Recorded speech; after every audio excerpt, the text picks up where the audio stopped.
Assalamualaikum warahmatullahi wabarakatuh. Kami dari kelompok 1 terdiri dari Arina, Lisa, dan Mian ingin membahas materi tentang fungsi trigonometri. Nah, di fungsi trigonometri ini kita akan membahas 3 hal. Yang pertama ada fungsi sinus, kosinus, tangen, kotangen, kosekan, dan sekan. Yang kedua membahas tentang nilai fungsi trigonometri di berbagai kuadran. Yang ketiga itu membahas tentang sudut-sudut istimewa. Yang pertama yang saya akan bahas yaitu tentang fungsi sinus, kosinus, tangen, dan lain-lainnya. Pengertian trigonometri dan fungsi trigonometri. Trigonometri adalah bagian dari ilmu matematika yang mempelajari tentang hubungan antara sisi dan sudut suatu segitiga serta fungsi dasar yang muncul dari relasi tersebut. Nah, trigonometri ini merupakan nilai perbandingan yang didefinisikan pada koordinat kartesius atau segitiga siku-siku. Nah, di sini ada menurut para ahli itu ada antara lain Al-Battani dan Al-Khawarizmi. Ada fungsi trigonometri. Arti fungsi trigonometri merupakan suatu proses matematis untuk menemukan turunan suatu fungsi trigonometri atau tingkat perubahan terkait dengan suatu variabelnya. Nah, fungsi trigonometri yang umum digunakan itu adalah sin X, cos X, dan tan X. Nah, kita lihat di sini ada kotak, yaitu ada segitiga siku-siku di mana ada sisi Y, sisi X, sisi R, dan ini adalah sudut alfa. Y itu biasa disebut depan, Y itu depan. X itu biasa disebut samping, dan R itu biasa disebut miring. Nah, di sini kita mencari sin A. Sin A itu adalah Y per R, dan cos A itu adalah X per R, tan A itu Y per R. Nah, sedangkan kosekan alfa itu kebalikan dari sin A, bisa ditulis dengan 1 per sin A atau juga R per Y. Nah, sedangkan sekan itu kebalikan dari kosekan, biasa ditulis dengan 1 per cos A atau R per X. Dan kotangen itu kebalikan dari tangen, biasa ditulis 1 per tan A atau juga X per Y. Nah, cara paling mudah untuk bisa menggunakan fungsi trigonometri ini itu dengan cara menghafal kata-kata di bawah sini. Yang pertama ada sin demi. Kenapa sin demi? Karena sin kan tadi Y per R, Y itu depan, R itu miring. Nah, jadi sin demi sinus alfa itu depan per miring. Nah, kalau kosinus itu biasanya kosami. Kenapa kosami? Karena cos itu X per R, X itu tadi samping, R itu miring. Kosami, kosinus samping per miring. Nah, kalau tan itu biasanya tan desa, karena tan itu Y per X. Y di sini depan dan X-nya itu samping, jadi depan samping tan desa. Selanjutnya akan dilanjutkan dengan alfa. Selanjutnya adalah nilai fungsi trigonometri di berbagai kuadran. Pembagian diagram kartesius dalam 4 kuadran dapat mempermudah untuk menentukan nilai fungsi trigonometri. Sebagaimana dalam gambar berikut terdapat 4 kuadran. Kuadran 1, kuadran 2, kuadran 3, dan kuadran 4. Pada kuadran 1, semua nilai yaitu sin, cos, tan, dan kebalikannya bernilai positif.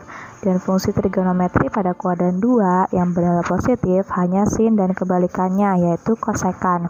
Dan pada kuadran 3, fungsi trigonometri yang bernilai positif hanya tan dan kebalikannya yaitu cotangen.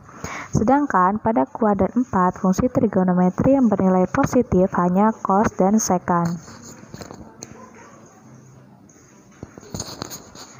Nah, selanjutnya untuk memahami konsep pada kuadran yang tadi adalah bahwasanya pada kuadran 1 itu berlaku untuk sudut 0 sampai 90 derajat, yaitu semua nilai sin, tan, dan cosnya bernilai positif. Dan pada kuadran 2 berlaku untuk sudut 90 sampai 180 derajat, yaitu hanya sin yang bernilai positif. Dan pada kuadran 3 berlaku untuk sudut 180 derajat sampai 270 derajat, dan hanya tan yang bernilai positif. Dan pada kuadran 4 berlaku untuk sudut 270 derajat sampai 360 derajat, dan hanya cos yang bernilai positif.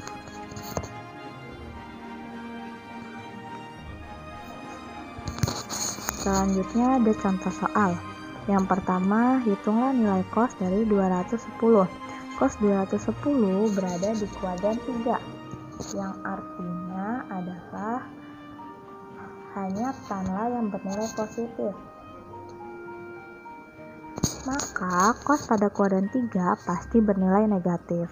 Nah, cos dari 210 itu sama dengan cos dalam kurung 180 ditambah 30, sama dengan min cos 30, yaitu min setengah akar 3. Maka nilai cos dari 210 adalah min setengah akar 3. Dan contoh yang kedua adalah hitunglah nilai sin dari 300. Sin 300 berada di kuadran 4, yang artinya hanya coslah yang bernilai positif, maka sin yang berada di kuadran 4 bernilai negatif. Sehingga didapat sin 300 sama dengan sin dalam kurung 270 ditambah 30, yaitu sama dengan min cos 30, yaitu sama dengan min setengah akar 3. Maka didapat sin dari 300 adalah min setengah akar 3. Selanjutnya akan dibahas oleh Tewian. Nah, selanjutnya itu kita bahas sudut-sudut istimewa. Nah, di dalam trigonometri itu kita harus menguasai sudut-sudut istimewa karena kedepannya bakal banyak dipakai untuk menyelesaikan permasalahan-permasalahan yang ada di trigonometri atau soal-soal yang ada di trigonometri. Nah, sudut-sudut istimewa itu sudut-sudut yang hasil sudutnya, yang nilai sin kostannya itu tuh ditulis dalam bentuk akar atau dalam bentuk pecahan atau hasilnya tuh sederhana.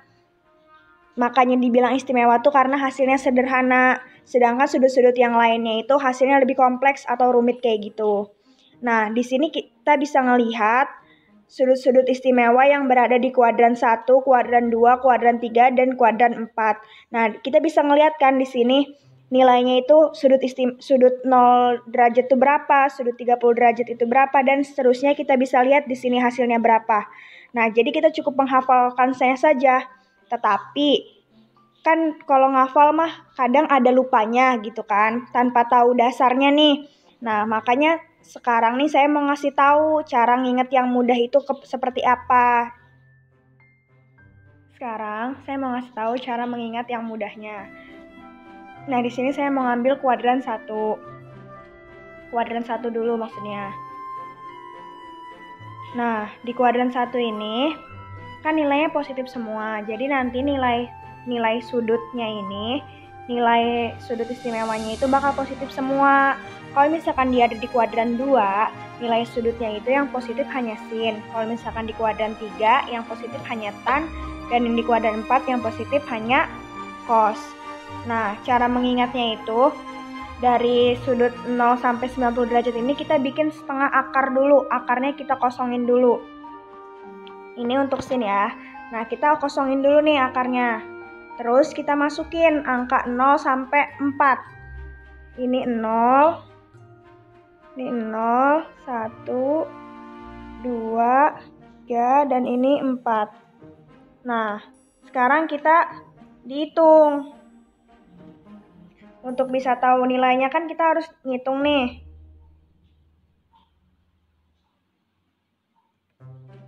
Kita harus ngitung. Nah, setengah dikali akar 0 berapa? Setengah akar 0 berapa? Hasilnya 0 kan? Setengah kali 0 hasilnya 0.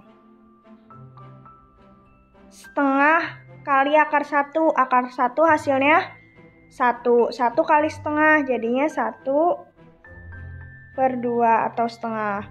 Terus setengah akar 2. Akar 2 kan nggak bisa ya, maksudnya nilainya nggak ada gitu. Ada juga irasional. Nah, jadinya kita tulis aja 1/2 akar 2. Nah, terus sama akar 3 juga itu kan, jadinya 1/2 akar 3. Nah, terus ini 1/2 dikali akar 4. Nilai akar 4 itu kan 2, berarti 1/2 dikali 2 hasilnya 1. Nah, udah kan? Berarti ini nilai sinnya dari sudut sin 0 derajat sampai sin 90 derajat. Sekarang kita ke cos nih ya. Kalau untuk cos, kita hanya membalik nilai sinnya saja. Jadi kalau misalkan di sin nilainya sin 0 itu hasilnya 0. Kalau di cos 0 itu hasilnya 1. Dilihat dari ujung kanan ini ya. Nah, kita tinggal balik, berarti 1. Ini cos nih ya. Ini cos. 1/2 akar 3. Terus 1/2 akar 2. Yang ininya 1/2 dan ininya 0. Ini untuk cos, tinggal dibalik aja. Nah, terus kita ke tan sekarang. Kita ke tan.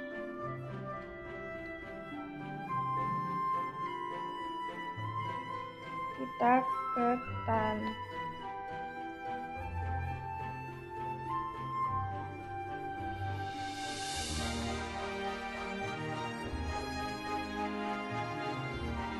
Nilai tan ya. Nah, untuk tan sendiri itu selain tan itu depan per samping, nah tan itu juga sin theta per cos theta. Jadi kita tinggal membagi aja. Sin dibagi cos. Nah, sinnya kan 0. 0 dibagi 1 hasilnya 0. Nah, terus setengah dikali setengah akar 3. Nah, kan berarti jadinya 1/akar 3.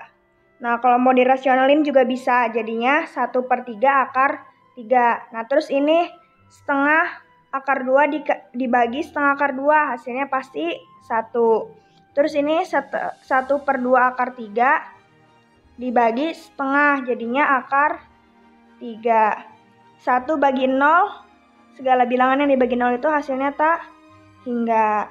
Nah, ini untuk menghafal atau biar mudah diingat untuk sin nilai sudut istimewa dari 0 sampai 90 derajat. Nah, kalau misalkan nanti di kuadran 2, nilainya kan yang positif hanya sin tuh. Jadi nanti nilai-nilai kosamatannya ini negatif, kayak negatif 1, negatif 1/2 akar 3, dan seterusnya. Kayak gitu ya teman-teman. Terima kasih. Kalau misalkan mau yang ada ditanyakan, silakan ditanyakan.